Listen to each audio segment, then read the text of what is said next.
I don't know what we're doing there with buttons, guys. Hang on. It shouldn't be on there, but it is. So forgive me. I have no idea why it's doing this to us, but give us a sec here. There we go. And I put us in the wrong order. Sorry about that. But hi, everybody. You want to do our intro, Kerrilynn? I'll get us started. You had to add that little extra video. Sure. Hi, everyone. Welcome to Beneath the Hollow Moon. I'm your host, Kerrilynn Shellhorn, and you are listening to us live on the United Public Radio Network and the UFO Paranormal Radio Network, 105.3 in the Gulf Coast and 107.7 FM in New Orleans. I'm here with my beautiful and wonderful co-host, Lorilei Potvin. And if you are interested we have some new shows coming up, folks, that we're quite excited about. We've had some new shows already start. If you want to learn more about the hosts and shows that UPRN has to offer, head to uprntalkradio.com and you can find out more about us. You can access all of our thousands and thousands of archives. And yes. So, go ahead. I was just going to say, go for it. Want to talk about our Halloween party on Spirit Switchboard tomorrow? Yes. So Spirit Switchboard, 6 p.m. Eastern tomorrow. We are doing the Halloween party. The network. Yeah. So the network. Actually, I think it's just going to be an all-night party because Jeffrey Pritchett has Church of Maybus right after Spirit Switchboard, and so he has graciously given us some extra time if we go over. And then at 10, Joe. Yeah, but I think that they've put it with Don't Whistle at Night. So Dan Yazzie and John Yazzie are going to host another Halloween party at the 10 o'clock slot. I had no idea. So I guess we're Halloweening all night long then. Halloweening all night long, for sure. We'll see how long we last. Yeah, because it's usually news on the flip side with Joe Montaldo, and usually Jay McNicholas is there, Sean Kelly. I'm supposed to join. I haven't kicked back into podcasting 4 times a week again. It was getting a bit much between 2 shows, and then Fridays and Saturdays, because Friday nights it goes late. Yeah. Well, unless I saw the advertisements wrong. Don't quote me then, folks, just in case. I think you're right. And whatever, you know what? We're out with UPRN hosts all night long because we're just going to be doing Halloween stuff. Mm-hmm. And that's what we live for, right? I know I explained this to a few people why this network has 2 names. And the reason why is because when the owner, Joe Montaldo, started the network 25 plus years ago, nobody really wanted to come onto a network that was called UFO Paranormal Radio Network. So he renamed it United Public Radio Network. But that's why we call it UPRN. That's why it has 2 names, UFO Paranormal and United Public Radio Network. But that's why. Mm-hmm. And I did it again this week. So, folks, we're just going to back up and do a quick restart. So, Beneath the Hollow Moon, where the strange... look, I did it again. And I did it You're better than me because it's such a great thing. And I always screw it up. So, Beneath the Hollow Moon, where the folklore burns slow and the strange never fades. And today, folks, we are heading down the trail of Devil's Night. So, Nain Rouge, ghosts, folklore. Tricksters. Trickster Energy. It was an interesting research for sure. And I didn't know about Gate Night, Mischief Night, Devil's Night until I was an adult. I knew about it, but where I am in Ontario, we called it Gate Night. But I was going to say the name of the character. I know is it Nain Rouge? Nain. Nain. Okay, Nain Rouge. I had never heard of. And so dug into Nain Rouge, but we always called it Gate Night. I did know about it. I never, ever went out and damaged people's property, but almost every Halloween, you wake up in the morning and your house would be egged. People would get toilet papered. All kinds of mischief would happen. So it morphed into that, but it really wasn't like that destructive. Mm-hmm. It really was more mischief when it first started. It became destructive. I did a poll on the channel. So do you want me to do the poll? Please do. Yeah. And then we'll say hi to everybody, maybe. Okay, let's do the poll.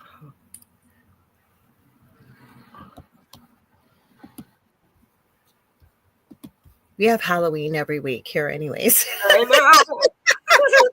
You know, it's pouring rain in Guelph right now, and I'm like, dude, this will look to my son. Please go outside and take a picture from outside looking in the window once I get this mask on. And he was so good about it. He went out, and that was sweet of him. Yes, he's a good kid. He is a sweetie. Alrighty. So what energy sorry folks, I have a bit of a cold. So what energy feels strongest on Devil's Night? These were our option: trickster spirits, ghosts and restless ancestors, something ancient and watching, or collective chaos from humans. So what energy feels strongest on Devil's Night? What do you guys think in the chat? Do you guys have a thought? What's your vote? What's your vote? I believe, because you had told me you had done it, I think I picked the first one. Collective chaos or trickster? Yeah, I think I did. Yeah. Oh, I see you down there. Trickster spirits. Was it trickster? Yeah. Okay, then it was trickster. Spirits. Okay. I couldn't remember. So the top vote in the channel was collective chaos from humans, and I definitely understand that. But then, is it instigated by those trickster spirits? I certainly, doing some research tonight, I was trying to find something specific for October 30th. I found a few things, but you know what, as us being energy and our belief systems, and I think that human beings collective, and I do know there's trickster spirits. I had one in my previous home. They do exist. So yeah, I could see it all a conglomerate. Mm-hmm. So which night feels spicier? So paranormally spicier. The options were Halloween, Devil's Night. The other option was I shut the curtains and sage both nights, or the same. And same was the choice. I said that. Yeah, the same. Feels spicier both. Mm-hmm. I call it Halloween Eve tonight. Yeah. And we got a bear. I've been going on and on about this bear, you guys. We got this bear out there for 2.5 weeks. We just watched it saunter across, and my partner was yelling at it from across the street because he's worked out in the bush. I said, don't yell at it. It's going to come over. And it did. And it's not afraid of humans. And my concern was we have little children out tomorrow night in the dark with candy. That's not a good thing. Then I talked to my neighbor, and she said she had a lady bang on her door 2 nights ago, 8:45 at night, getting off the bus and walked right into the bear. And I don't want anything to happen to the bear. I just would like for it to leave. Like, do you think with all of the kids, like, talking or laughing and the adults making noise that it will keep it away? No way. That's what the police tried to tell me. And I said, it is not afraid of humans. It is not afraid of dogs. It is not afraid of car alarms, and it's getting fed. And I understand it was a bad year for the animals for food, but he needs to move to a safer spot for him. And I think safer spot for humans would be nice. Mm-hmm. Just my thoughts. So hopefully he's not affected by the energy. Maybe we can put that collective energy into pushing that bear on, at least for the night. Mm-hmm. Mm-hmm. Let alone all the pumpkins and things that it's going to get, right? I was surprised it didn't eat pumpkins. So speaking of spookiness, I never even told you this today. I was sitting on my front steps today, and I happened to look down, and there was a little sparrow carcass put right in front of our doorstep. Oh. Not fresh, with feathers, and I have no idea where that came from. Huh. Yeah, that was a little creepy. That's interesting. Mm-hmm. Did you look it up? Do you know what it means? I didn't, and I was going to. I probably will after the show, but I was thinking, like I could understand, God forbid, I would never want to see an animal hurt, but it being fresh, but it was not fresh. Right. Mm-hmm. And it looked like it had been placed, like, because just the way it was situated right in front of the step. I don't know how long I'm going to be. So you did not look it up? No. Mm-mm. Had a busier afternoon doing other stuff, but it's on my to-do list after the show tonight. Unless anybody knows what that means. Mm-hmm. We do have Julie Jean Bassett in the chat. I saw that. Should we say hi to everybody? You guys let us know. What do you think that means? Like, it just is weird that it's Devil's Night tonight or spookiness. I don't think it was the bear because he would have showed up on my security camera. And there's no little critters out like there normally are. Does the neighbor have a cat? Well, that's just it. Since we had coyotes and we've not seen any cats, none of us outside. And now the coyotes aren't even showing up. So, I don't know. Yeah, that's what I'm wondering, Contessa. She said, do you think someone placed it there? And I said, I don't know, but it's very odd. Your camera would catch it, wouldn't they? Pardon? Your camera would catch a person. Well, it would, but depending on how you... Oh, geez, did I just unplug my computer? I might have, because it just went dark on me. Sorry, guys. I don't know. I don't know why if I keep flashing off and on here. It must not be plugged in properly here. I don't know why. Like, it seemed like it was placed there. Excuse me, guys, while I plug my computer in. Yeah, I don't know. It just was very odd.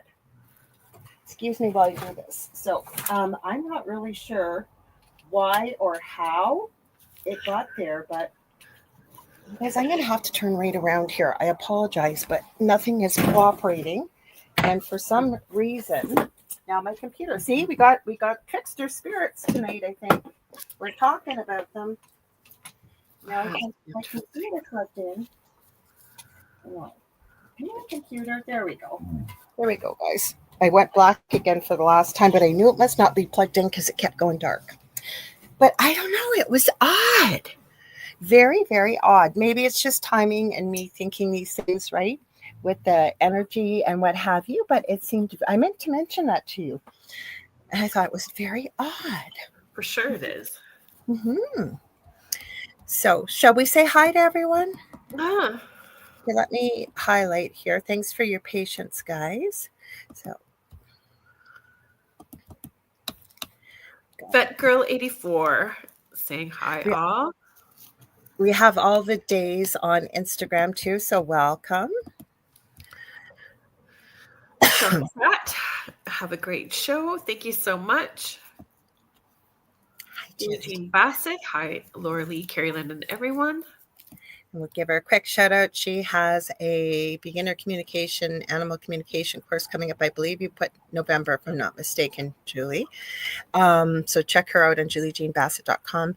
Incredible animal communicator and incredible shamanic practitioner. You can also reach her at whitetailshamanichealing.com. Mort Ali, hello. Thank you for being here. Excuse me. Kathy, hello, Kerrilynn Lorilei. Hello, everyone. James Grauer, Wiz in the house. We appreciate you being here. I also saw Wiz made a comment that his daughter-in-law put out 3 pumpkins and the deer ate them all. Oh, well, can't be mad at the deer, although it's a lot of work when you carve them. That's right. Contessa Martins, hello, Lorilei and Kerrilynn. Thank you so much for being here. I came across some weird information from a video, wasn't looking for it, about why you shouldn't carve faces in pumpkins. Oh. I thought it was very fear-based, actually. I'll say in a minute. Julie Dow, hello. Thank you so much for being here. They're saying good evening, everyone. So the person that was on there, I believe they were more of a spiritual type person, but it seemed very fear-based to me that they feel that there's wild, reckless, evil spirits roaming around at this time of the year, especially tonight and Halloween night. And so they're looking for a place to situate their energy. So they were claiming if you carve a face into a pumpkin, that it's the perfect place for it. And again, to me, an invitation. An invitation, yes. Mm-hmm.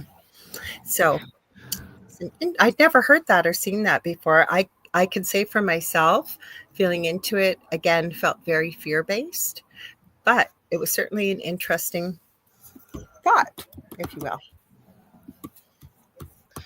Denise Smith, hello all and happy All Hallows Eve. Thank you so much. Thank you for being here. Jackie Collins, hi everyone. Hang on. Everyone's saying hi to one another. We love that. Cindy Waghorn, happy Halloween. Thank you so much. She says, you guys look great. Surrender and Shine is Cindy's page. Vet Girl 84, Human Mischief Collective. Greetings. Intense this time of year. Carfast 3, hello, Carrie. Hi, Carrie. Michelle Wilfong, hello, everyone. Oh, so Vet Girl says, with your poll, she said, I almost said the same as what most people I'm guessing said, but she said, but almost wrote, shut the lights and sage everything. Right? Or whatever fits your belief structure and heritage. Oh, so Tia, is it Tia T1T? Good evening, ladies. Hi, Thank Tia. you so much for being here. Let's see. Everyone's still chatting. We love when you guys do. I got to make this a little higher.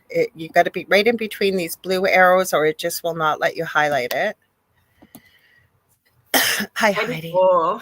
Driving home from my daughter's in-office eye surgery. She is done and out on her way home. I hope everything goes smoothly and her recovery is quick and easy. Absolutely. Thank you for joining us too. So let's do the face. And home from Oz, 1975. Hello. Thank you for being here. Tristan Jacobson, awesome costumes. Thank you so very much. You can't see it really well, but it's a spider web poncho. I love it. I have on kind of a sparkly top, and I have a vampire devil-y type thing, and I have cracks on, but you can't see them. When we're done here, I'm doing a midnight seance downtown at the Albion. Wow. So, I wish I could be there. I would love to see it. Darlene Brownlee, hello. Thank you for being here.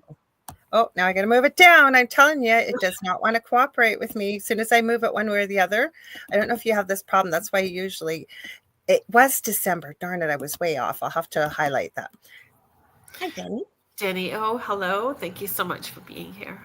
I'm still checking Instagram. So Julie's animal communication course, December 6th and 7th. And you guys, if you've ever wondered, I don't know, but I truly believe everybody, it's a human right to be able to communicate with the animals. It's a great course. It's lots of fun. So if you ever wondered if you might be able to communicate, check it out. I'm telling you, I took it. I loved it. Well, look, who else is here? I saw that. Wayne Mallows. Hi, Wayne Mallows. I think is Wayne. I believe Wayne's on the Outer Realm tonight with Michelle. Are you on tonight, Wayne?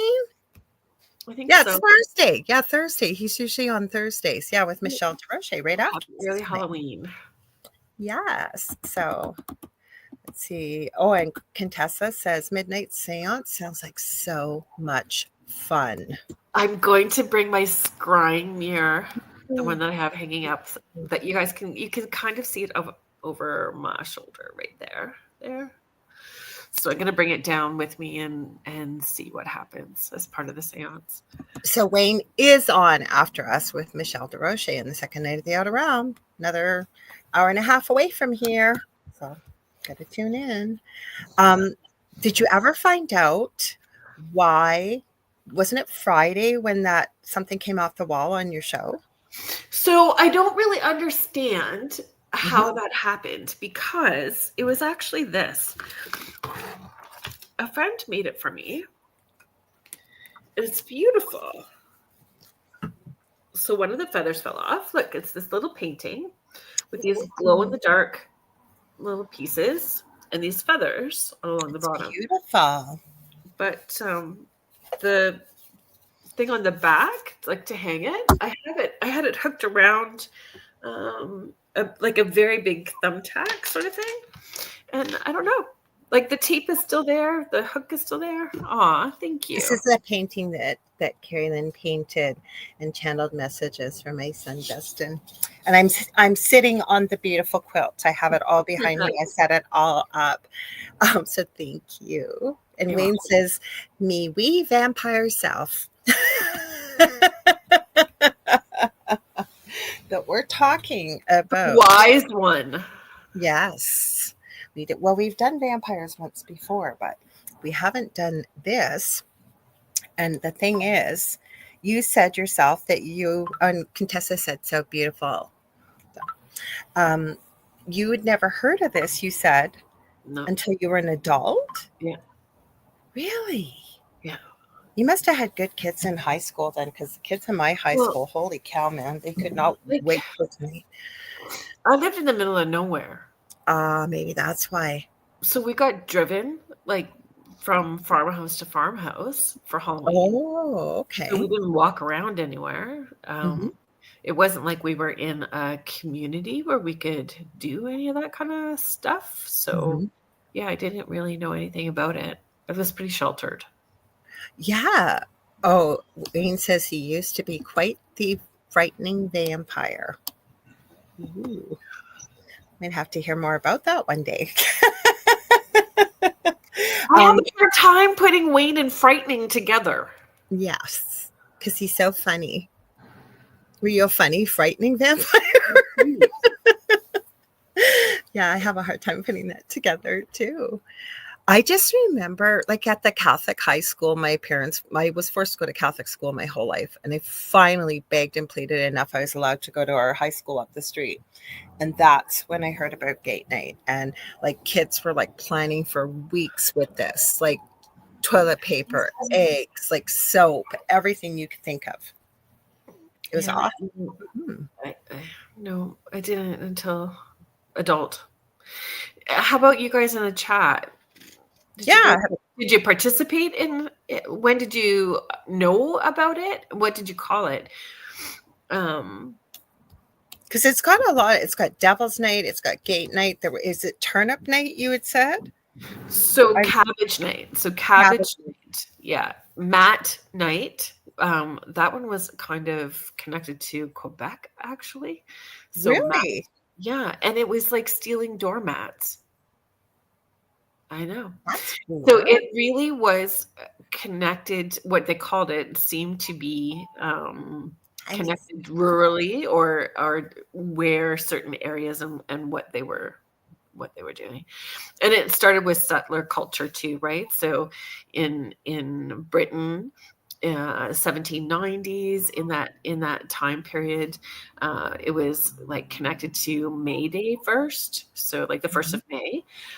And then it moved to November 4th for Guy Fawkes, so the day before the Guy Fawkes. So they would do mischief.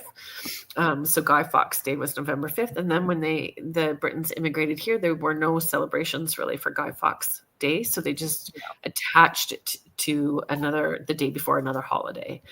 And So Kathy's saying I didn't learn about it until high school, but never participated in it. You sound like myself. And I know Contessa said, I just saw it. I never participated. I also saw it as Mischief Night.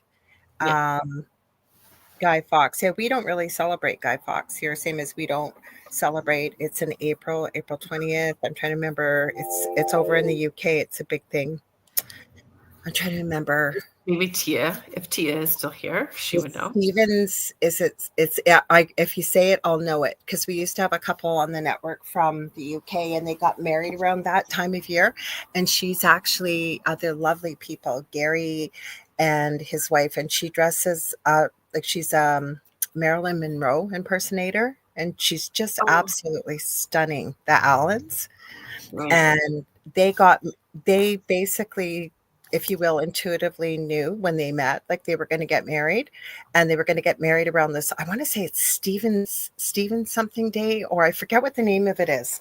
If you say it and you're in the chat, I will know what it is. And they got married. They've been married 20 years, but everything that they kind of received from spirit, not even really knowing at the time that both of them were quite connected, especially Gary. You've got a fascinating story how they got together. That's fun. Yes. Wayne, I don't know if I'll get to watch much. Like, I have to, once we're done the podcast, I have to head down to do the seance. I'm going to write this We're down. encouraging everybody to stick around. Yes, please do. Lisa Martinello, Devil's Night. No, we didn't participate in that, but we went out for Halloween in costumes. And then Cindy Waghorn is saying, in public school, I heard but never participated. It was mostly graffiti and mischief. That's really destructive.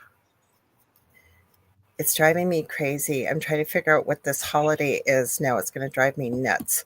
And it's over in the UK. It's in April. I know that. I think I could remember. It's not going to come up. I'll have to find it and know for next week what it was. But it's a big holiday over in the UK. I know that around that time. Yeah, so it sounds like most of us found out in high school. Sydney Waghorn said, "Oh my God, my typing public school. I lived in the country too." So, yes, well, I don't know. I've never, and I'm not being naive, but I've never understood why anybody takes pleasure in creating damage to another person's property or stealing or anything like that, right? Mm-hmm. No, and it wasn't really how it started. And then like it shifted from like the mischief with Guy Fawkes, which was really about rebellion, right? And that continued because through the Great Depression. So there are some people that feel it started through October 1929 when the stock market crashed, and then they were doing that rebellion then. So some people feel it was that pent-up frustration that was needing to come out, right? Thank you, Kathy. St. George's Day. I was way off. Why did I have Stevens? You are absolutely right. St. George's Day. Thank you, thank you, thank you, thank you. That's what I was thinking of, and way off in April. It's a bigger holiday in the UK. I don't know the history behind it, but I've heard of it. And Guy Fawkes too. So what I was seeing regionally, the name and intensity vary. So Mischief Night was commonly used in the Northeast US, like New Jersey and Philadelphia, focusing on pranks like shaving cream fights or ding-dong ditching. Yes, I used to do that when I was a little kid. And then back in the day when you do prank phone calls. So I had this dog. I almost had like the second iteration of the same dog. Her name was Tiffy. And I'm sorry, guys, but I used to call her Demon Spawn, and she was like a demon. And then the other dog we had looked identical years later, was the exact opposite, was the sweetest little dog you've ever seen, named Miley. But anyways, Tiffy, when she was eating, if you touched her, she would sound like a demon or a hellhound. So what we used to do is we call up our friends and let their answer machine answer, and then you'd give Tiffy something to eat and you'd start touching her. So she'd leave this horrible voice message. Oh no. We did do that. And ding dong ditching. Just when we were really young, not on Halloween night. So gate night, sometimes used in the Midwest, provide antics like opening gates or minor trespassing. I don't know why we called it gate night. And it says Devil's Night, strongly associated with Detroit's arson history, but also pops up elsewhere for edgier vandalism. It said other names like Goosey Night or Devil's Eve highlight the playful yet sinister vibe. And in Detroit, like when you look up Devil's Night, Detroit is what comes up the most. I know. Like, and then how bad it was in the 80s, apparently, like, and building. I never heard of that before. Yeah. Because Fat Girl said the Acadians have L'Ami Carême, which translate to mid-Lent before Easter. Well, we're way, okay. I was going to say that's we're way ways from Easter. So I don't know. But I never even heard of the character. Nain Rouge is the name you said? Nain Rouge, yeah. Never heard of it. Do you want to tell me a little bit? Or do you want to play the little video that I sent you? Oh, great. Hey, give me a sec. I got to pull it up here. You did send me a good video, so give me a sec. Do you want to tell them a little bit, and then I'll grab the video as we're talking here? I did have it set up. It closed on me. Sorry, guys. That's okay. Mischief tonight. What happened was the destruction got worse. And so abandoned buildings were being the arson. It was the arson. And I forget what year. I need to look it up for you guys. There was one particular year where there was 800 fires in the one day. I couldn't believe it. Yeah, in the one day. Oh, there we go. I know. I've got the video, so give me a second to send 1984. it to So in myself. 1984, the Detroit Fire Department extinguished over 800 fires that night. So They said it was like 1 a minute, right? so Like they said it crazy. was like 1 a minute that night. Yeah. Sorry, go ahead. So the city responded with Angels Night, and it was volunteer patrols from October 29th to the 31st, starting in the mid-90s to help reduce the fires. So trying to shift that narrative, but it just went out of control with the vandalism, right? So with the paranormal stuff, Nain Rouge is the red dwarf, and it's tied to the misfortune. So it's folklore, but some people say they've seen it. So that we can have that discussion about what is it? Is it so it's supposed to look like the small red dwarf. It precedes any of the destruction. Yeah, that's all I know about it, really. I have it. It's not letting me. It's behaving here. Let me pull it up. It's not letting me make it big. I have no idea why. So it's a reel. So you guys will just have to see that. Sorry, but you'll hear it. With So with hang on. all of the destruction, they could be having all kinds of other paranormal stuff happen, right? Just with the energy that is Yes. built up from them. But then it comes back around to where is this sort of energy, if Nain Rouge is an entity, is that instigating that behavior with people? I don't know. Or believe. So you want me to play it? Because it's not that long, but it's a great video. Yeah. Hang on. Okay. Dwarf is a legendary creature from Detroit folklore, viewed as a bad omen or bringer of misfortune. It is often described as a small goblin-like figure with glowing red eyes, sharp teeth, and sometimes covered in fur. According to legend, the creature appears before major disasters, such as Detroit's 1805 fire and the 1967 riots. The story is tied to Antoine de la Mothe Cadillac, Detroit's founder, who was cursed after an encounter with the creature. Every year, Detroiters hold the Marche du Nain Rouge to symbolically chase it away and protect the city from bad luck. The Nain Rouge has become a symbol of Detroit's spirit, representing endurance and the city's fight against adversity. The Nain Rouge, or Red Dwarf. So you know what, though, you could certainly understand how something like that could take hold, because Detroit really has had a really, really awful rough time financially, crime-wise, everything. So Yeah. Didn't they, is it in Detroit where they were having issues with their water too? So like financially and then water, like there's just like all kinds of stuff. well, it Water. was a booming town, right? And they had the auto industry. Then when that all went down, like I've seen various videos on YouTube of just row upon row upon row of abandoned homes and the crime and young people trying to raise funds to actually start building up the neighborhoods again.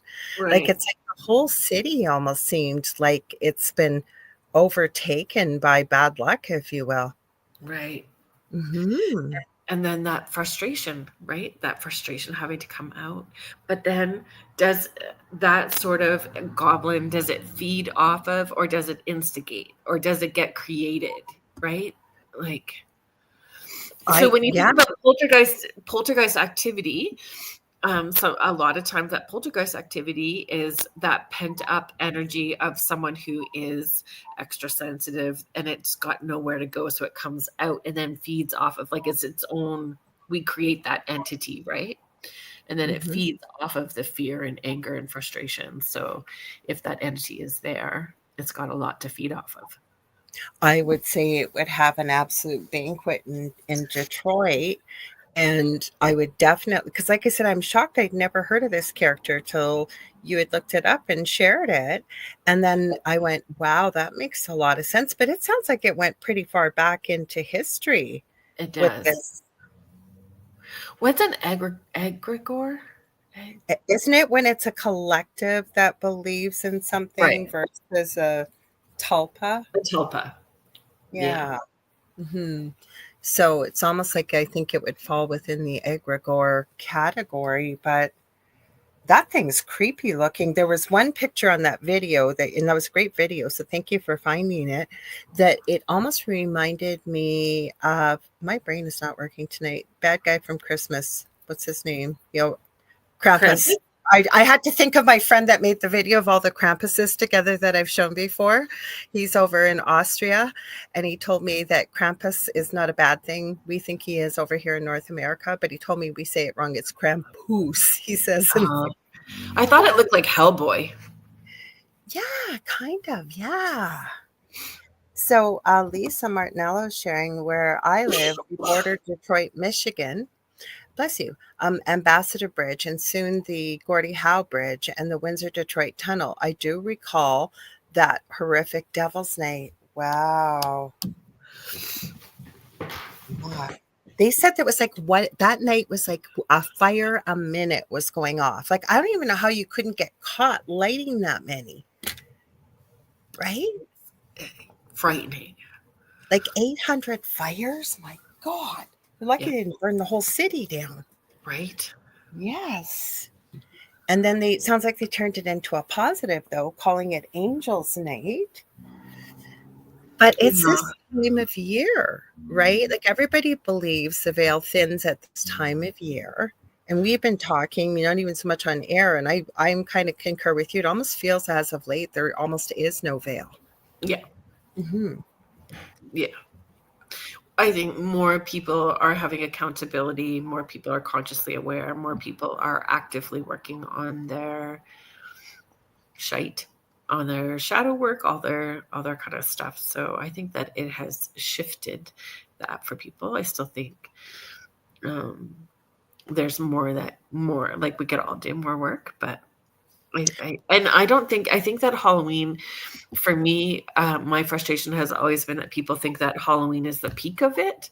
But to me, it's just like the door opening, and it stays open until the end, or you could feel it kind of dipping down by the end of the first week of January, because we have like the American Thanksgiving, and Christmas is in there, and New Year's. So I find the energy amps up. To me, it's more at Christmas when it's at its peak. Well, plus you have really extremes with emotions too, I think, around the holiday season. Yeah. And it doesn't just mean Christmas. There's many other celebrations around the world that aren't just Christmas, but it's also can be a very joyful time, but it can also be extremely difficult for a lot of people at that time of year. So you really get real extremes in emotions, I find, around that holiday season. For sure. Definitely. Well, I came across some guy today. I didn't save the video. I was trying to find something spooky happening on Devil's Night, and I didn't really come across. It was really hard. Pardon? It was hard. It was to get caught specifically on there, but I sent you a few things. But this guy was convinced that humanity is undergoing a collective shift due to, and he said it all had to do with numbers, but he went into the Schumann resonance and where the astrology is in the way of, astrologically with the stars and the whole bit, that there's so much energy that's going to basically coincide today in all these different arenas, that it's going to cause a massive human shift. And I thought, that's interesting. We'll have to see if that works. It wasn't a bad thing. It was a good thing whether he was talking about. Mm-hmm. Well, I do think that the Schumann resonance is, there's all kinds of stuff. Like, more people are talking about that tone in their ear, restless sleep, nausea, ungrounded, foggy brained, all that kind of stuff. I could check all those. So I even looked up some interesting, weird things that happened on Devil's Night. Do you want me to share a few? Yeah, I'm going to call up Benno, sorry. Okay. Just real quick. You're reading my mind, Benno, because I was just thinking about that. So it's interesting. So the 3-eye atlas. So a friend of mine continually says, third eye at last. That's kind of what this guy was saying. The one that I saw. Yeah. Was closest to Earth as it will be yesterday today. My daughters both went mental, no apparent reason, like a full moon. Yeah, it's been some wonky, but again, is it coming up? Is it because of that? Is it the collective energy coming up to Halloween? I think it's all of the above, right? Yeah. And then I seen one video, because you can stream it live, that it definitely looked like a craft with these lights that were flickering, and yet I looked at another channel I follow a lot that just talks about pop culture news, and he was reporting that they say it's not a craft, it's just a certain kind of comet. So it's like, take it for what you will. It was reported today that it was changing color and was going to red. Yeah. It was changing to a red color today. Mm-hmm. Benno said I also had a very high vibration yesterday, almost like anxiety. My ears have been ringing loud the past 3 days. Contessa said, I know, and I don't know if this will help anybody, but I'm not normally an anxious person.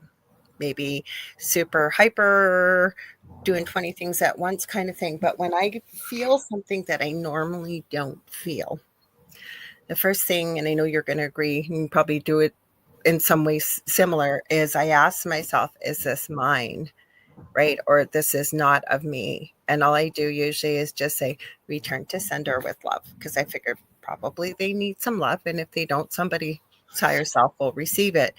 But the one that I usually pick up on, my eldest son, well, my only son now, he has anxiety, and I'll be just doing my thing. Why do I feel so anxious? And sure enough, I'm tapping into it. So plus with the resonance. Go ahead. Sorry, Kerrilynn. I've been using the binaural beats. Oh, good idea.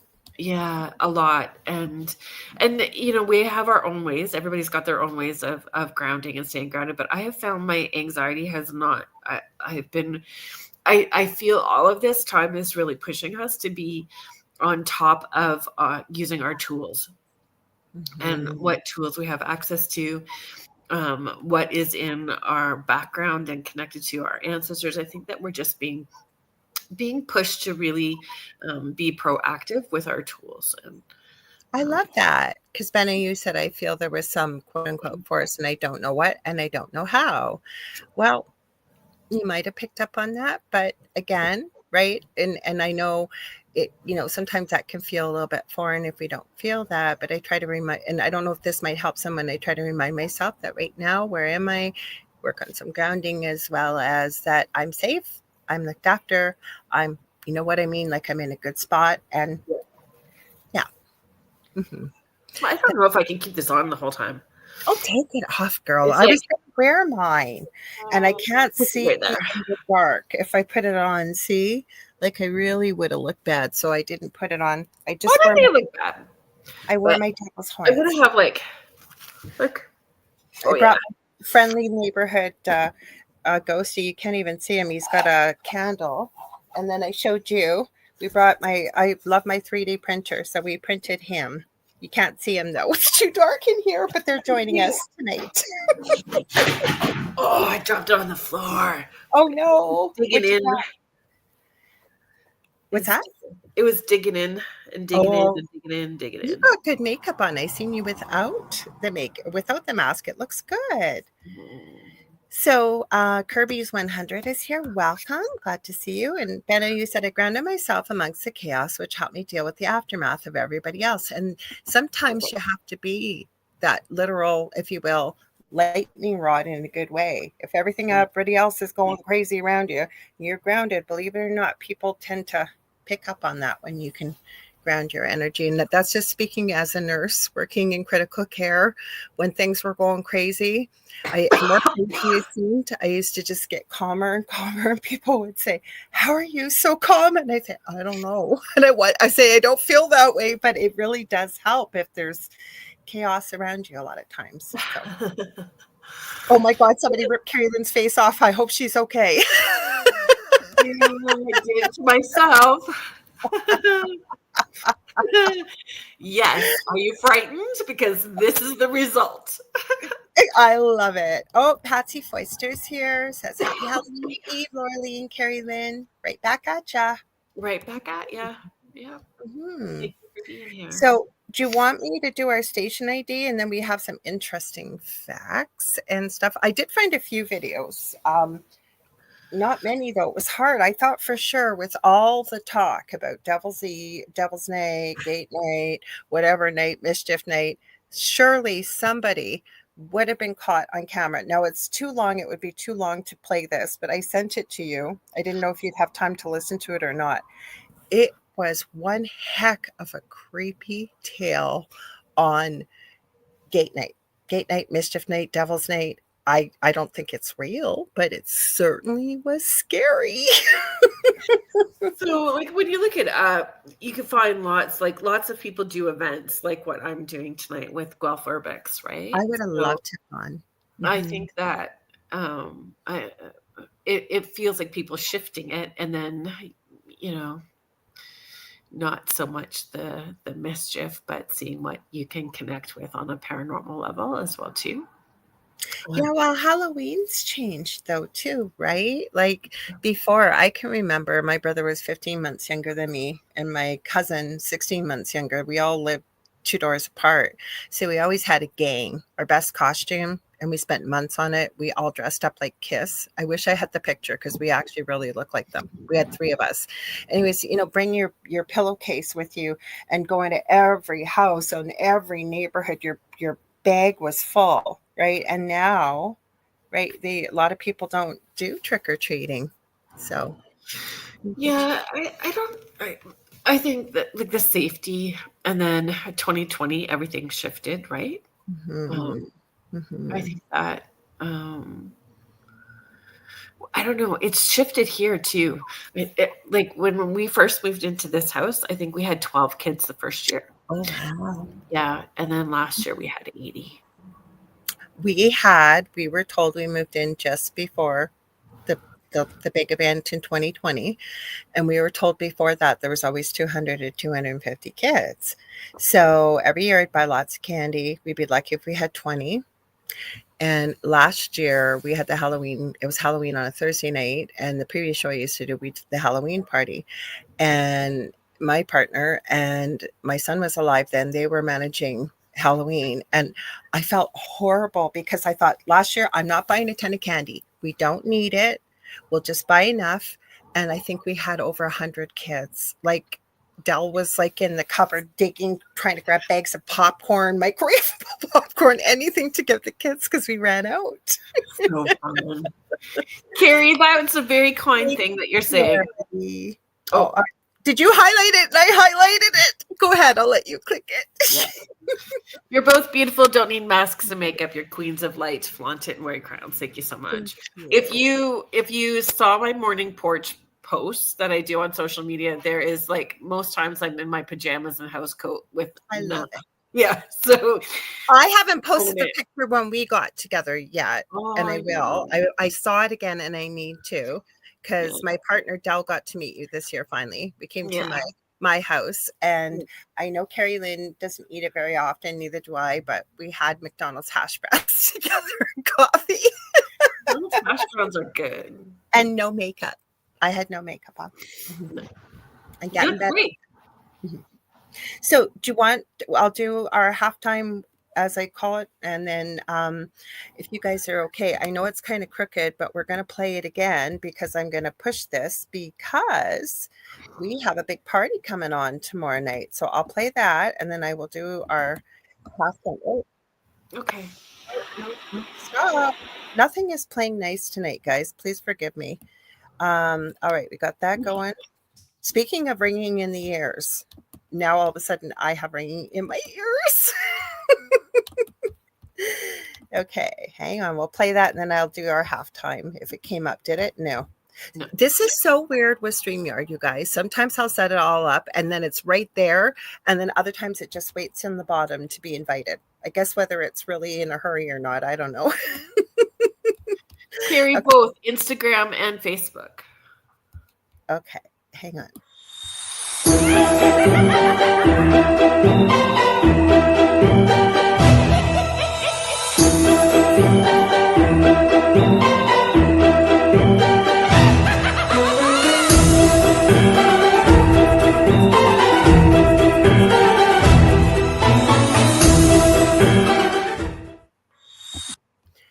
So, you guys, if you're just tuning in, you are listening to or watching UPRN or UFO Paranormal United Public Radio Network, and this is Spirit Switchboard. We are being co-hosted by my wonderful and amazing, beautiful friend, Kerrilynn Shellhorn, and myself, Lorilei Potvin. You guys can also listen to us on 105.3 FM on the Gulf Coast in Mississippi, 107.7 FM of the beautiful city of New Orleans. You guys can also watch us on TV. We do have our own TV channel for the network. We are streaming this show on Roku right now. So how you find the channel is you go to the channel store, type in UFO space P as in paranormal. There's a drop-down list, or about the third or fourth one down, you're looking for UFO Paranormal in United Public Radio Network. We also want to let you know we have all kinds of new shows coming up and new hosts. There is something for everybody on this network. It's not all just UFO and paranormal. We do stream multiple shows live daily, 7 days a week. And when we're not streaming live, the archive server actually kicks in and randomly picks shows over the last 25 plus years this network's been around. So if you guys like what you see, please like, share, subscribe to all your friends and family. We'd love to have you join us. And also, I did play the wonderful little video that Kerrilynn did. She does the videos for our show too, and the banners. It says tomorrow night on Spirit Switchboard at 6:00 p.m. Eastern Standard Time, Kerrilynn is doing our UPRN host Halloween party. I'm joining her. I'm her co-host, so I haven't really done anything, but I'm going to be there with her. Also, right after, normally at 8:00, Jeffrey Pritchett does Church of Mavis, and he has generously donated that time slot to the rest of the network. And from what I hear, 10:00, I think the Yazzies are taking over, and they are continuing the Halloween party from there. Kerrilynn, is that what you've heard? Yeah, they posted a banner. It was on Mhm. Joe's feed on Facebook as well too. So inviting people to show up in their costumes and come and participate. Mm-hmm. Interesting. So Yeah. either way, we're Halloweening all night tomorrow night. Yeah. So be sure And to join us. Mhm. Tonight you're listening to Beneath the Hollow Moon. I forget to say that. I said everything else but the name of you our called it show. Spirit Switchboard, but I think you're just thinking of Spirit Switchboard. Yes. Spirit Switchboard Yes. tomorrow night, 6 p.m. Eastern. I'm sorry, guys. Good thing Kerrilynn's listening. Beneath the Hollow Moon. It's all under the same house. It is. It is. And tomorrow night it's a double dose of Lorilei and I. So Yes. We're gonna have lots of fun. Oh. I have no idea. I asked Kerrilynn. She called me at 6:00, and I go, I have no idea what I'm dressing up as tonight or tomorrow. Yeah. More the ghosty earrings. I have my pearl ones in tonight, but I am wearing my ghosty earrings tomorrow night for the show. I have ghosty. Actually, I made a new pair of glasses. I did these for tonight's show, but I haven't needed them. Can you see them? You got That's so fun. We got little skeletons on them. Mm-hmm. So I should make some ghosty earrings. I never wear earrings anymore. My ears are really, really pierced, but I'm allergic to anything but gold, or even just platinum's even better. So I never wear them. Get any other piercing, it's fine, but my ears, no. Which is so weird. So I was doing some research, and I asked for some examples of very rare, stranger, unusual things that have happened on October 30th that we could share tonight. Oh, that's a good search. Yeah, I thought, why not tell us about something weird and unusual? Now I need my glasses. I could have just debuted them without putting my face up to camera. Okay, so the first one I came across, it's called The Emperor's Deified Boyfriend Gets His Own City in 130 AD. Roman Emperor Hadrian, I think it's Hadrian or Hadrian, it's Hadrian, was traveling the Nile when his young Greek lover, Antinous, mysteriously drowned under freakishly calm waters. Some whispered it was a ritual, we'll say unaliving, and not by choice, to appease the gods for Hadrian's health. Devastated, Hadrian didn't just mourn. He straight up deified Antinous as a new god, blending Greek, Roman, and Egyptian cults into a wild hybrid religion. Then on October 30th, He founded the gleaming city of Antinopolis right on the spot, complete with temples, festivals, and statues of I think it's, what's his name? I want to say it right. It's Antinous. So there said the kid, but it's Antinous, as Hercules or Osiris. It became a pilgrimage spot for centuries, but the whole thing is shrouded in homoerotic mystery and imperial grief. And it says, talk about a love that built an empire. So that happened. I don't know why he picked October 30th. It obviously wasn't Mischief Night, but that happened way, way, way. So I'll pick one that's a couple more that are more, because there's one, the Pope's chestnut picking, I don't know why they went into this, picking orgy at the Vatican in 1501. But this one, the town that choked on invisible poison fog in 1948. In tiny Donora, Pennsylvania, a steel mill hellhole nestled in a foggy river valley, a bizarre weather inversion trapped factory fumes for days, turning October 30th into death fog in quotations day. The air thickened to soup, so toxic that it unalived 20 outright, mostly the elderly and asthmatics, and gassed half the 14,000 residents with eye-searing, lung-clogging hell. It says pets dropped dead in yards, birds plummeted from skies, and visibility dropped to zero. Folks stumbled blind through the streets, smelling like rotten eggs. It was like a sci-fi plague, but real, and it kickstarted America's clean air laws. Spooky sidebar to add, it says survivors swore the fog whispered or moved like a living thing before it lifted. And this was in 1948. Oh, that's really... Isn't that creepy? It's like a Stephen King story. Well, there is that movie, The Fog, right? Is that by Stephen King, that movie? I couldn't remember because I've seen it. Mm-hmm. It's so tragic at the end, the Fog. So half of their people were affected. That's a lot. Ugh. And again, October 30th, and people are swearing the fog whispered before it left. So you already got the belief systems and the legend and lore around Devil's Night, and then this happens that day.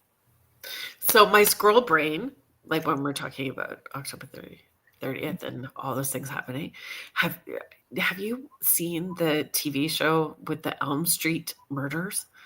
So Elm Street is part of Freddy horror Krueger movie, right? Yeah, Freddy Krueger. Yeah. And so there's a TV show. It's I think it's the second season, with all of these murders that take place on a street called Elm Street. Oh. And then I was seeing in my research today, I've never watched it because it would just be too suspenseful and creepy. The Purge. They say that The Purge supposedly was fashioned about the legend and lore of October 30th, the movie series. Mm-hmm. Yeah. No, I haven't watched it. I don't feel pulled to watch it. Like, I like good horror movies, but that doesn't feel like a horror movie. That feels unsettling. The reason why I don't like I've said this so many times, horror movies, I hate jump scares. Like, even movies I've seen, if it's suspenseful, you'll see me. And it's like, I'm telling my brain, you've seen the movie, you know what's going to happen in it, but I cannot sit still. I've got to be moving around. Mm-hmm. I'll come back in and watch, come back. I can't sit still. I don't know what it is. And the same thing, psychological thrillers, like the movie Seven. That was a good one. I know, but you know why it freaks me out? Because, and I'm not saying anything wrong with people that have mental illness, but there are people out there like that. And that's what freaks me out. But because it's bad. You know what we always hear in the paranormal, right? We're never afraid of the ghosts. It's people that we fear. Yeah. Mm-hmm. Real. I think the movie that made me uncomfortable was the movie The Fall. I don't think it's more recent. So Negan, I can't remember what his name. Negan. Oh, I know he played John Winchester. Oh, what's his name again? Daniel. Is it Daniel something? No, I don't think so. I don't think it's Daniel. I don't remember. But anybody in the chat that remembers it, he's in it just really briefly. He's like the dad in it. Mm-hmm. Jeffrey Dean Morgan. I just remembered Jeffrey Dean Morgan. I'm so scared of heights that this movie was, I was like cold sweats on my sweaty palms. I had to pause it. I was like this, watching it like that. It was, mhm. No, it's like I say, I just really have a problem. Speaking of movies, you guys, what's your favorite Halloween movie? Can you let us know in the chat? Thanks, Vet Girl. That's it. I finally came up with a name. I kept asking my brain, tell me the name, tell me the name. And that's how it said Jeffrey Dean Morgan. I'm way off on. I feel like my head's been full of cotton wool all day today since I woke up.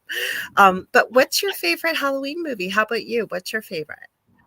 Ginger Snaps is usually the one I've never holiday seen off. that. You've mentioned it so many times. So I'm going to write that down.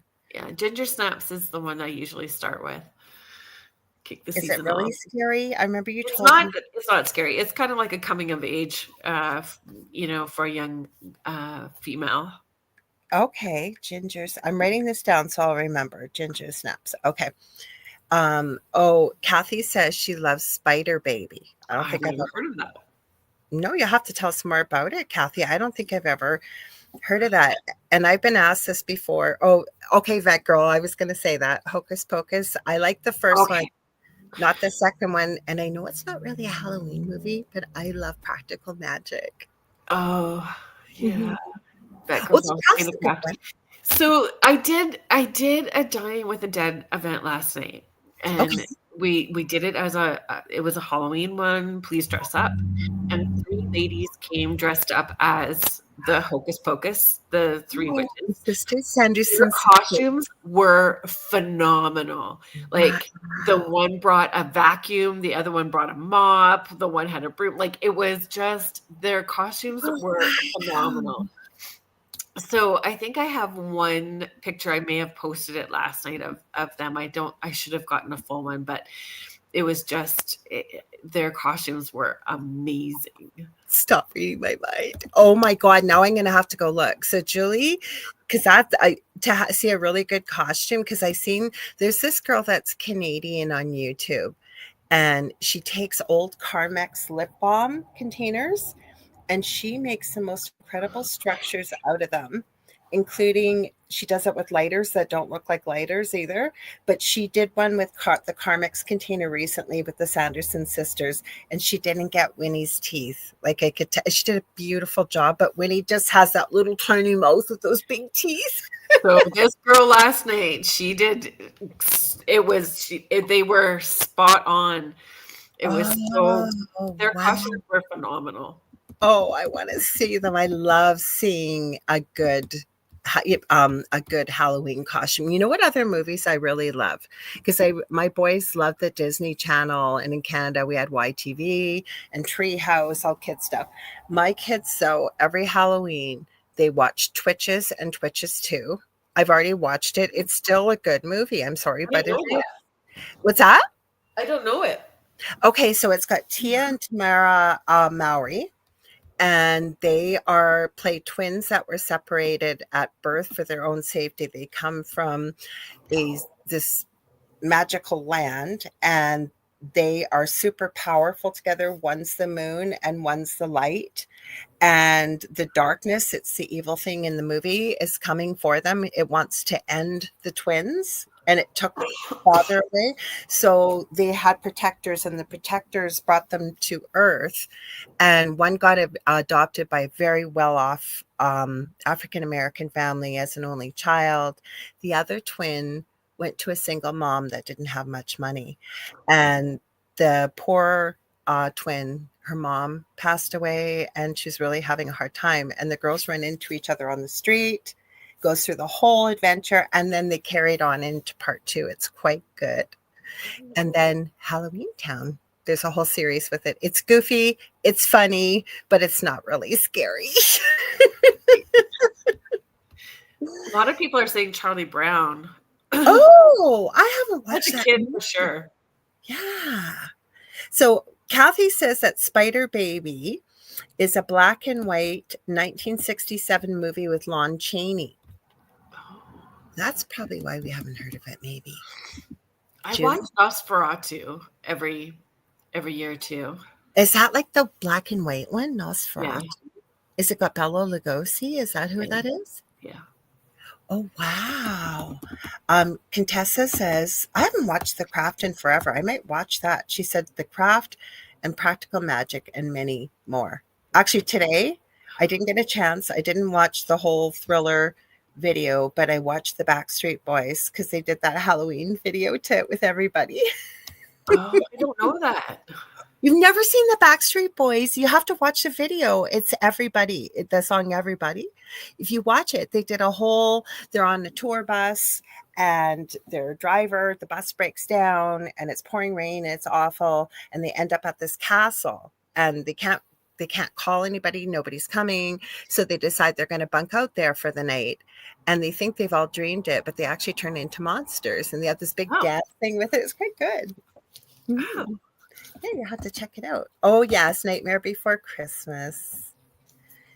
I forgot about Edward Scissorhands. I'm glad I asked you this. Now I got some movies to watch tonight while I'm packing all our Halloween bags because Kerrilynn and I found out we do the same thing for the kids at Halloween. We make big bags for the kids. So is Edward Scissorhands Halloween? No, but it's kind It has a Christmas vibe, right? Same as Nightmare Before Christmas. Like it's kind of the both. It does, but it has Vincent Price and it's got kind of a spooky vibe. But you're right, does have kind of a Christmas feel to it too.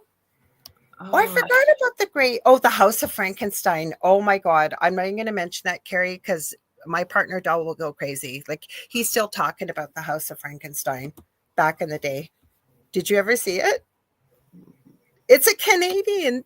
I think it's Canadian.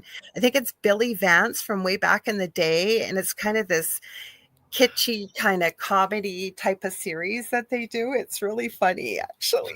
We lived in the middle of nowhere with a couple of channels with rabbit ears with aluminum foil. Oh, we did it one time kid too. Holding it with their leg in the air to get the it's working.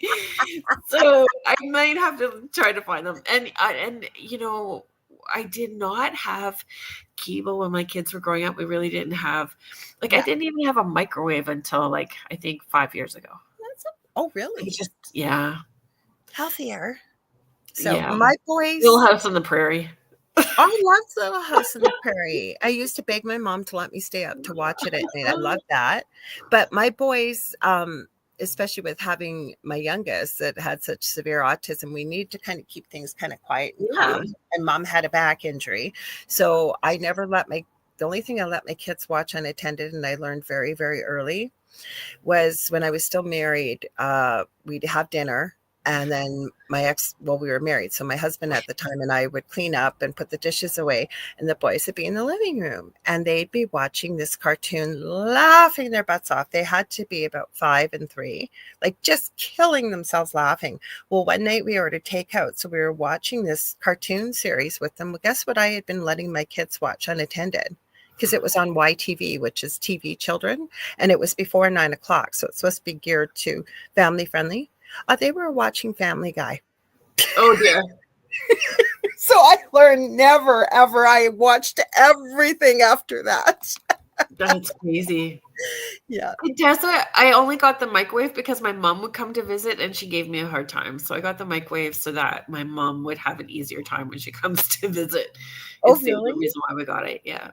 Oh, Carrie, we got to hear about this sometime. You went to 5 Backstreet Boy concerts. I love it. Love it. Love it. I took my eldest to lots of concerts, actually. I think I took him to his first concert when he was 8. She's a Canadian artist, Fifi Dobson. I took him and his little friend. She was he was 8 or 10, maybe he was 10, and she was going on 12. They had a ball together. So Logan and I went to see Avril Lavigne and Simple Plan and Good Charlotte. And that was my thing with my oldest son when he was growing up, taking him to concerts. Oh, Contessa is also Wiz says Abbott and Costello meet Frankenstein. That's a good one, actually. That's a good one. Benno likes the Wiz. I don't think I've ever seen that. Oh, it's pretty good too. And Vet Girl says she watches them both on Halloween and again for Christmas season. That I'm guessing maybe Edward Scissorhands and The Nightmare Before Christmas. And Contessa says she loves all the spooky movies of the 80s. So, I don't know. Oh, yeah, that's right. You're right, Carrie. She says Vincent Price was on House of Frankenstein, and he was. Actually, it was more Canadian, but he was on there. I remember that. So, that's what you were talking about. When Contessa says she doesn't have a microwave. Yeah. Well, that's okay, right? It's Yeah. healthy. Yeah. Obeno says Critters. Have you ever seen? I've heard of it, but I've never watched it. Critters. Yeah. Mm-hmm. Has anybody in the chat had mischief happen to them? Yes, yes. On Tell October us. 30th, like with Devil's Night, have you had mischief happen to you? I thought we would where we live because it's in a pretty high traffic, right beside a corner store. You know, like I thought we would, but I have never. We've got the bear, and then I told you that creepy thing left in front of my steps. I just don't understand how it could have ended up there. Like it wasn't blowing in the wind. It's not that it was something fresh that an animal, like it was really weird. And then I know in our old house, like when I was growing up, it wasn't old, it was built from the ground up. Like I can remember so many years, like my dad would just be cursing. He'd be getting up to go to work really early. And because it's cool at this time of year where we live in Ontario, right? The egg would be frozen on all the windows and toilet paper. And it wasn't just us, like every house in the neighborhood it happened to, but nothing I can think of in the way of paranormal. Yeah. So for folks in the chat, do you find that your paranormal experiences increase on the 30th or the 31st? So did you find that one story? So it was connected to rural gate night about the farmers' gates being opened overnight and the animals roaming free. And then the next morning, the farmer finding hoof prints that did not match his livestock. And then was that the written one? Was that the written one you sent? No. And then small footprints like a child's leading into the woods. No. He heard some laughter after dusk. Ew. No, I did not. Did you send it to me? I thought I sent Your you ghost stories, the one from Your Ghost Stories with the Diplomat Hotel. Oh, I don't know. I don't remember. Okay, well, I have that. How about you, though? Have you had weird stuff before you dip in? I still have a few more weird things, like one from 65, if you want me to add too. But have you had weird stuff, or do you find that the paranormal ramps up at this time of year? I find people share their stories of it ramping up. Benno, I'm with you. It's all year round. The same for me.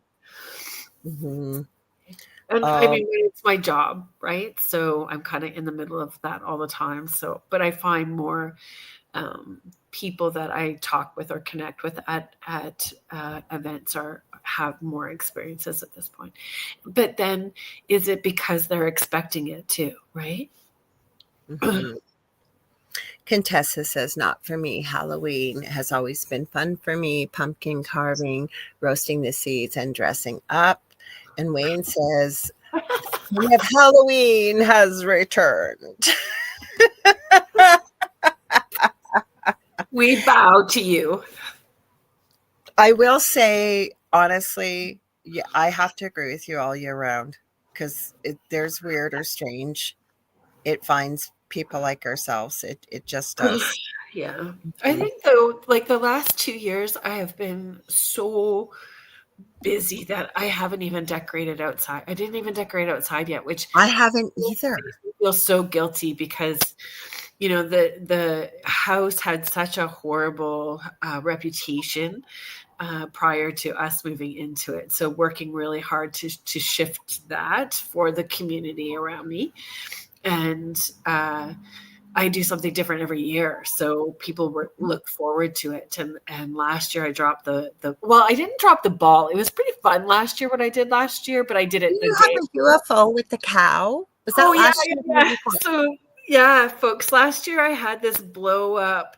It was so cute. Yeah, this blow up UFO that had like the light beam coming down from it, but you could step inside the light beam to take your pictures, right? So I got Blow up those cow. blow up cow costumes and then stood inside the light beam in the cow costume. So it was just a riot. It was so much. It was. Mm-hmm. It was a lot of fun, but I set it up the day of, so I don't know what I'm going to do tomorrow. I'll have to frantically figure out how I'm going to. Well, I find people go by and they'll just start talking of him out in the front yard. And she was very unusual, but she was very sweet. And this girl came by walking on the sidewalk, and I couldn't understand what she was saying, but she was going on and on about the color of my hair because it's purple. And then she wanted to talk about the outside of our house that wasn't decorated for Halloween. This was yesterday. And then she's going, and I just love all the blow up things. And that's my neighbor next door. Wow. And I said, sorry, I don't own that part. Oh, so Carrie wants to know. She says, LOL, that sounds funny. Are you able to post a pic of this UFO cow scene? I probably can. I try really hard because I just love it, right? But I'm also very neurodivergent. I don't like things to be the same all the time because it just is a lot. So I did it one year. I did the birds, like Alfred Hitchcock, the birds. And you know, of all the things, I did a circus tent. I did a creepy circus, and I enclosed the whole porch, made curtains. Oh, wow. It was so fun. But the one that got the most reaction was the birds. And excuse me. People are very scared of birds. Yeah, they are. I had no idea. Like, very scared of birds. Well, last year we couldn't decorate because we usually do a fairy garden and stuff. We even found out for the advertisement for the townhouses, they have a picture of our yard with the fairy garden. So, and last year we were going to decorate, and then we got a notice that they were going to be doing work.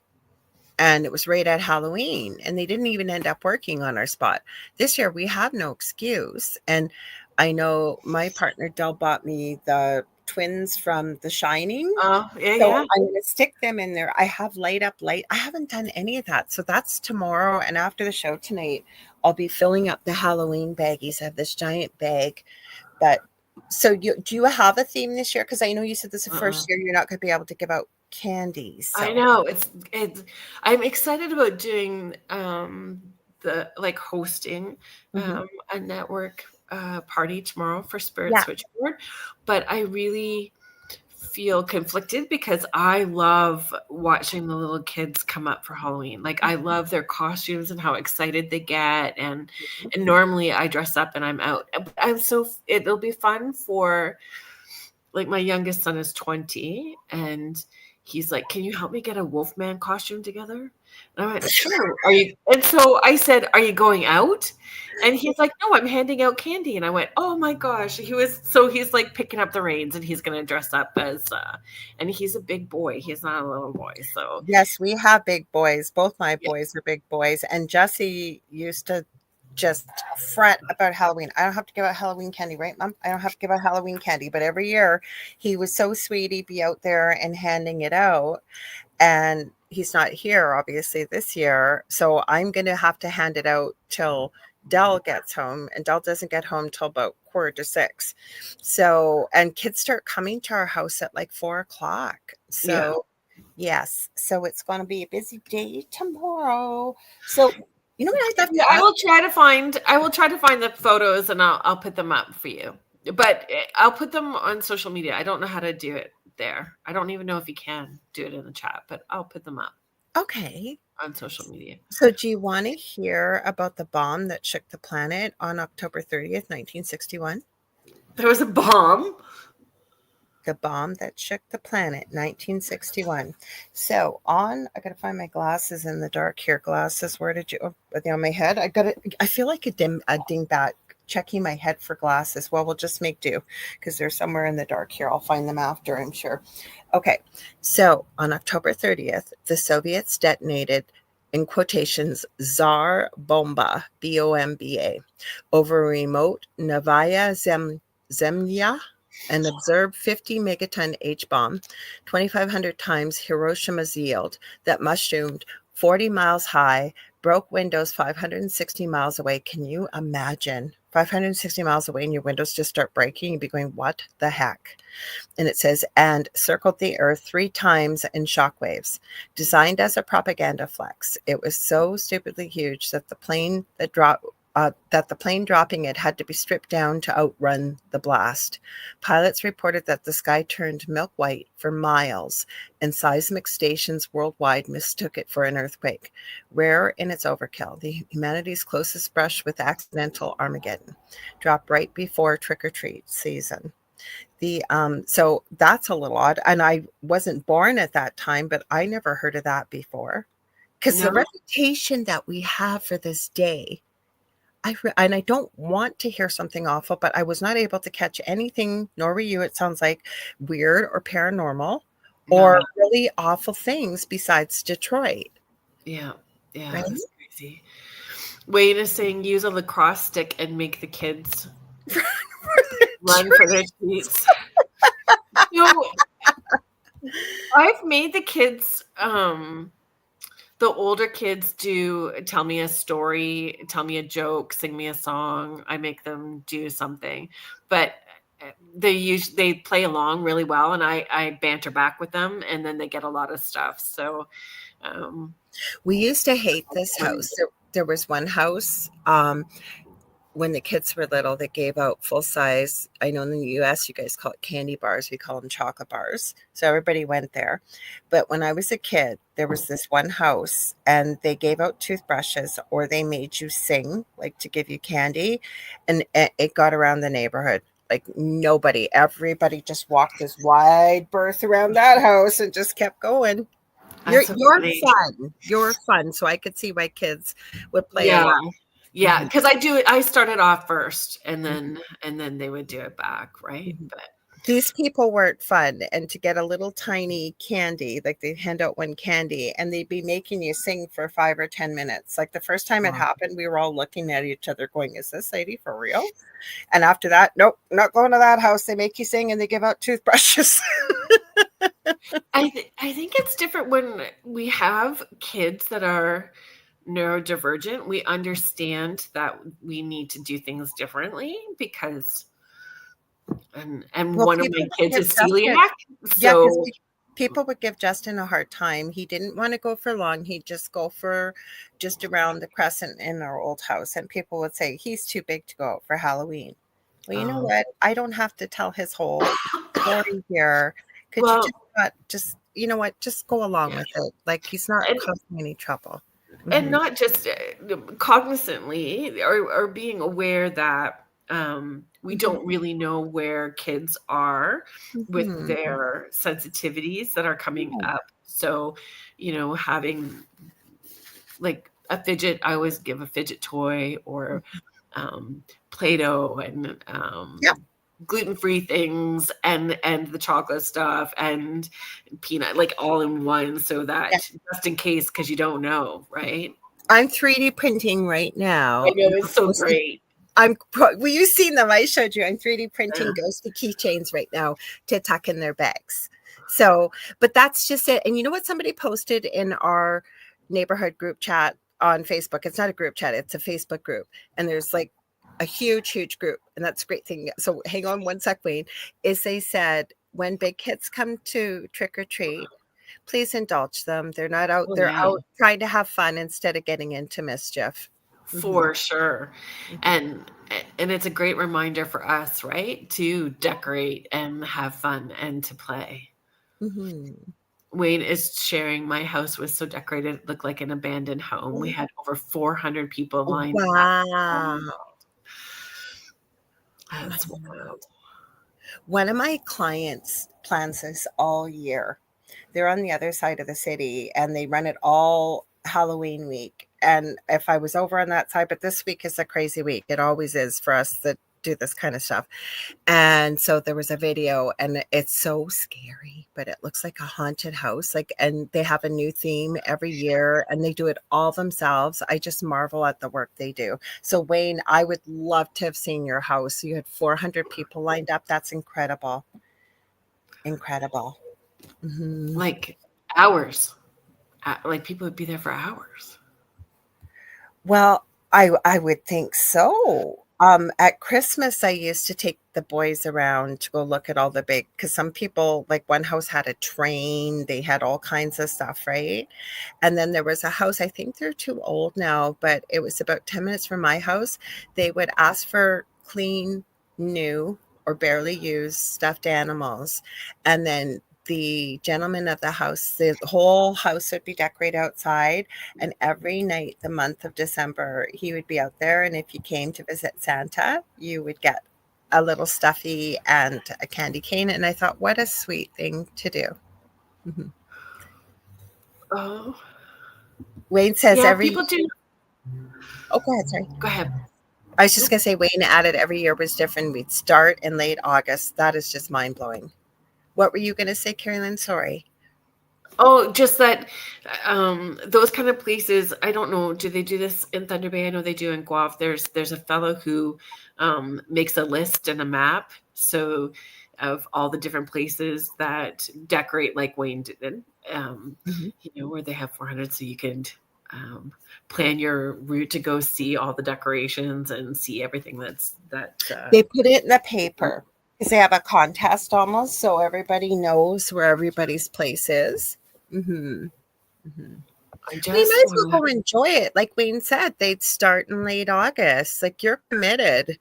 So it's nice when you get that many people when you've worked that hard, because that's a lot of work to start in late August. Well, and nobody was, so on Mischief Night, nobody did anything bad. I hope not. No Shiza? I hope not. Because how heartbreaking would that be? Because it's not cheap to do something like that either. So you would hope nobody would damage anything. So I had somebody send me, it was not necessarily their own story, but it's a local story. Oh, do you want to share it? I can read it to you. We can go really quickly with it. You don't have to go quickly. No. Take your time. So Amanda Debock sent me a story. She said, because we looked for the stories from folks, but it was actually from the Norfolk Insider. So Norfolk County here in Southern Ontario. So it's John Troyer, the pioneer witch doctor of Norfolk. Ooh. Okay. So John Troyer was one of the first settlers in Norfolk. Like many of the first pioneers, he left the United States, troubled by the revolutionary activity to the south. Bringing a wife and 2 children, he set up a homestead near what is now known as the village of St. Williams. His farm is still known as Troyer's Flats to this day. He had early success as a businessman and farmer, eventually setting up a mill and a blacksmith shop and planting some of the first gardens and orchards in the area. As time went on and more settlers moved to the area, John Troyer gained a reputation for having a knack for the superstitious side of things. He was never formally trained as a doctor, but his potions, tinctures, and various plant-based recipes were renowned in the area for their healing abilities. People traveled from far and wide to cure their ailments and sicknesses. And if a homestead or family had a supernatural problem, Dr. Troyer was ready to go on a quest to help banish whatever evil ghouls or ghosts were harassing them. Oh, wow. It is said that Dr. Troyer was able to find water anywhere with his hazel boughs or divining rod, as well as precious metals and minerals. He and his son would go on journeys around the bay in search of pirate treasure, buried by a renowned Scottish fur trader and alcohol smuggler. John and his son Michael indeed found the iron chest one night, but before they could make away with their bounty of gold and furs, they were chased away by the apparition of a black dog, which kept growing larger and larger. its snarls chasing them back through the dark of midnight all the way to their boat. As years went by and his children moved away to start their own families, Dr. Troyer became further tormented by the witches that constantly harassed him.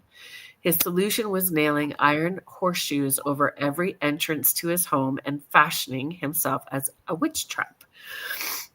This was a contraption based on a great iron bear trap, which he modified to keep the witches out of his bedroom and which he set every night before he retired to sleep.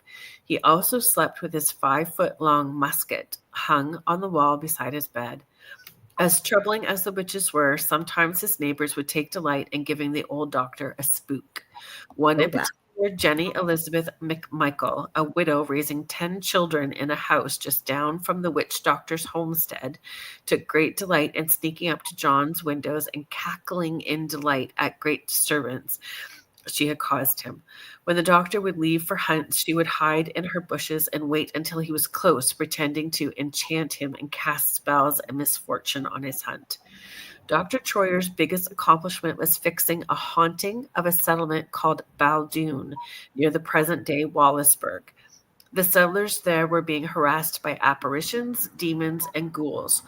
Bullets and rocks zipped through their windows, objects levitated, strange fires destroyed property, and livestock sickened inexplicably. When the men of the homestead visited the Troyer farm, the doctor's solution was to fashion a silver bullet and shoot the wing of a strange goose that had been pestering the Baldoon homesteaders. Wow. Upon returning, the settlers took the witch doctor's advice, and the troubles that had been plaguing them soon disappeared. Dr. Troyer lived to the ripe age of 89, an impressive feat for the day. No doubt his potions and cures helped him reach his later chapter. His witch trap and musket can still be seen at the Eva Brooke Donnelly Museum if anyone is up for a spooky glimpse of Norfolk's past. Dr. Troyer is a worthy note in Norfolk history, not only for being a successful businessman and helping grow Norfolk into what it is today, but for also keeping the pesky witches at bay. Whoa, that's quite the story. Imagine if you lived next door to that guy. Right? So I got apparently this is the ghost that got caught on October 30th in the UK. It's not scary, guys. I'll give you a heads up. It's not that long. Okay. Sighting in Birmingham, UK, the 30th of October.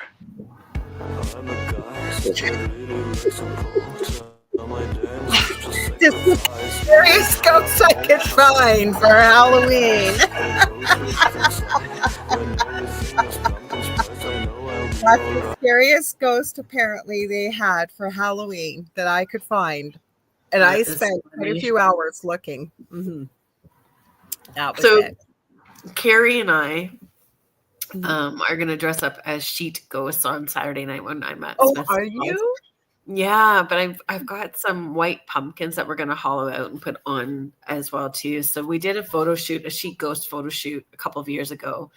And is that on the T-shirt that you gave me? Yeah. The one that says, I know, it's so cute. Aww. Yeah, so we're going to do a new one. Are you? Oh, good for you. Yeah, I'm glad. Because are any of you guys going to any fun parties besides ours tomorrow night, but over the weekend? Because when Halloween especially is on a weekend, like the festivities seem to start from Wednesday straight through to the following weekend. So yeah. Or have you guys had any crazy weird stuff? We've only got a few minutes left, but we're hanging out chatting about the night before Halloween. And do you have your Halloween? You got your Halloween tree up, don't you? Yeah. I didn't even do my Halloween tree. I forgot to do it. Yeah. Mm-hmm. I didn't put. So yeah, it just has the witches' hats on it. That is cool. So Kirby's 100 said, beware vampires and zombies. And Kathy says, I'm going to Kerrilynn's event in Smiths Falls. That's going to be so cool. I'm quite excited, and it's actually a small group of people. So I am able to adjust how I wanted to present things. So I'm really excited. I'm so excited that you're coming, Kathy. I don't go to anything in my city. I didn't realize how little I get out. And then when I get out once or twice a year and go around all over the place, I go, oh, when did that get built up? When did that get built up? Because I just don't go out. All my friends are online. And oh, Kathy says she's super excited for it. Thank you. I'm excited too. And I just, I love doing it. And I've never investigated that theater before, so it'll be fun. And that's right along railroad tracks. On railroad tracks? It's an old railroad station. Oh, the energy. And the tracks are right in behind. And one of it's a round circular iron wheel that they've pulled inside. I don't know what it was from. Is it a water wheel, maybe? But I've got a picture of it, and they use it kind of in the doorway going from the lobby into where the washrooms and stuff are. Wow. Yeah. Kathy says she's never been part of an investigation before. Kerrylynn's your girl if you want to go, boy. Yeah. You're going to be having an initiation. I really like taking people on investigations. Like, I like teaching people about equipment and using their intuition and feeling okay about asking questions and not feeling silly and all that kind of stuff, right? And just seeing what happens. So well, they always say the only dumb question you don't is the one you don't ask, right? So you couldn't be going with a better person for your first investigation, Kathy. It's going to be lots of fun. Is that Sunday night? Saturday night. Oh, Saturday night. Why did I think it was Sunday night? I thought it was November 2nd, but it's November 1st. It's it takes me just over 4.5 hours to get there. Oh, that's a long ride. Yeah. But you got someone going with you? Yeah, Carrie and her mom. So I'll stay with Carrie after. Oh, good. Okay. Oh, Naomi Gerhardt is here from Rhode Island. Well, welcome. Thank you so much for being here. Glad to have you here. We're just winding down, but the amazing Michelle DeRoche with the second night of the Outer Realm is coming up shortly with her co-host for the evening. What did he call himself? The what vampire? Something vampire earlier. Wow. I forget what it was, but he says he's joining. He's the King of Halloween. Sorry, King of Halloween, former vampire. Wayne Mallows is joining Michelle in the next few minutes on the Outer Realms, so be prepared.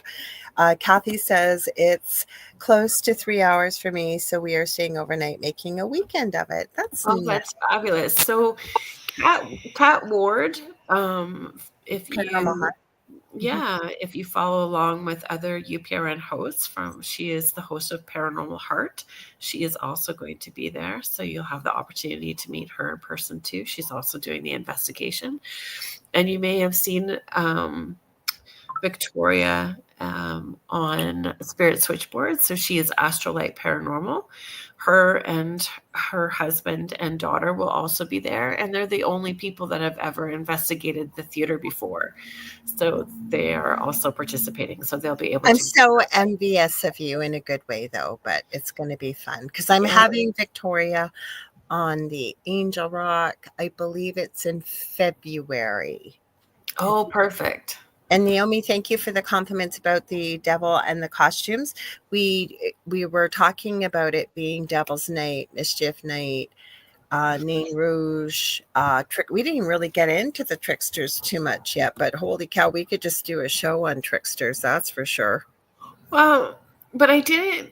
It was a lot of focus on the people creating havoc on. Yes. Right. Yes. But so downtown Guelph, I'm interested to see what will happen downtown Guelph tonight, because many years ago, I saw something similar to that Nain Rouge.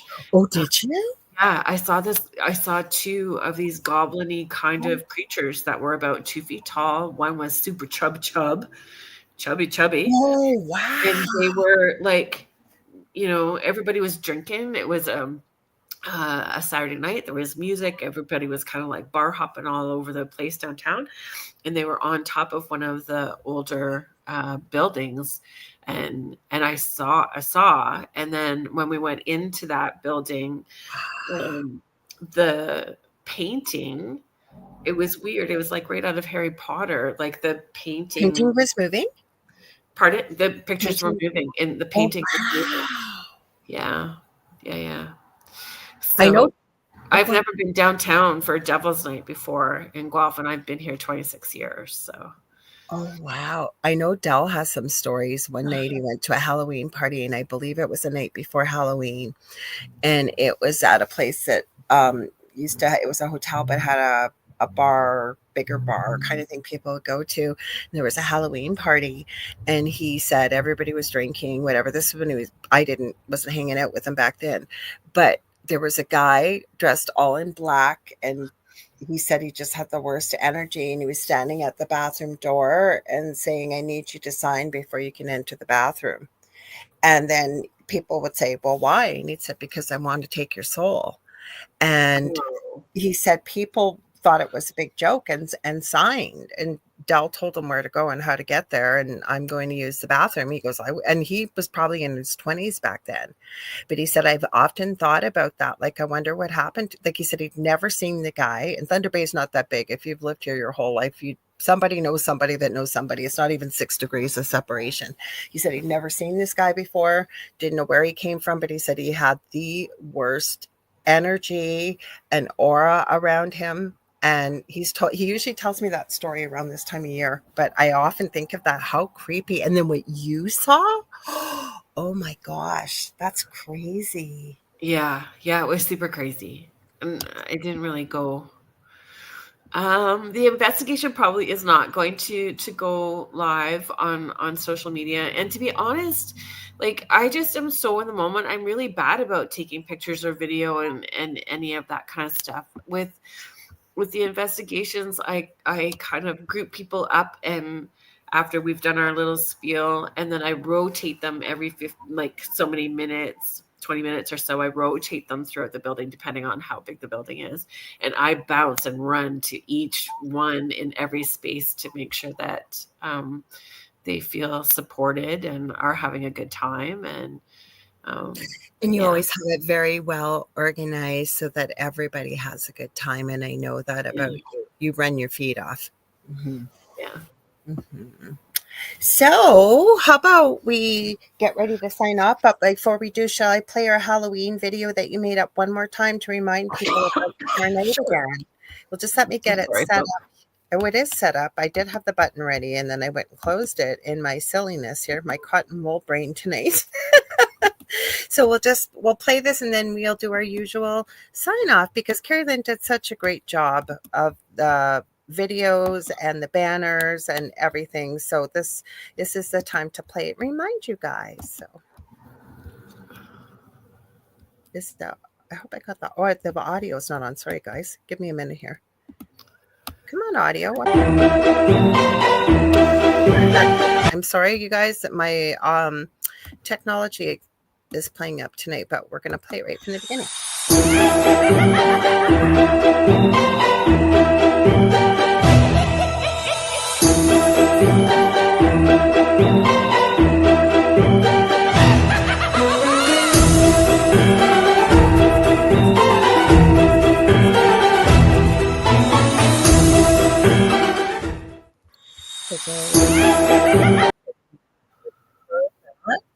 So, you want to give them any more details about tomorrow night at all?